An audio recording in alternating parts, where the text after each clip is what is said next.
Indian football അർഹിച്ച അംഗീകാരം നൽകാത്ത ഒരുപാട് താരങ്ങളുണ്ട്. പക്ഷെ അവരിൽ ആരും വി.പി. സത്യനെ പോലെ ആത്മഹത്യ ചെയ്തിട്ടില്ല.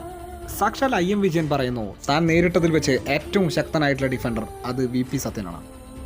ആ ഒരു ഇതിഹാസ താരമാണ് ചെന്നൈ പല്ലവരം റെയിൽവേ സ്റ്റേഷനിൽ വെച്ച് ആത്മഹത്യ ചെയ്തത്. വളരെ ശക്തനായിട്ടുള്ള ഒരു ബോഡി ബിൽഡറെ പോലെയുള്ള താരമായിരുന്നു വി.പി. സത്യൻ.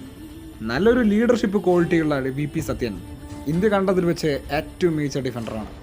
സത്യൻ ഇന്ത്യയുടെ ക്യാപ്റ്റനായിരുന്ന സമയത്ത് ഇന്ത്യ ഫിൻലാൻഡിനെതിരെയും കാമറൂണിനെതിരെയും സമനില പിടിച്ചിരുന്നു. ഒരു കാലത്തായിരുന്നു ഇന്ത്യ ഫിഫ റാങ്കിങ്ങിൽ ആദ്യമായി 100-നുള്ളിൽ സ്ഥാനക്കയറ്റം കിട്ടുന്നത്.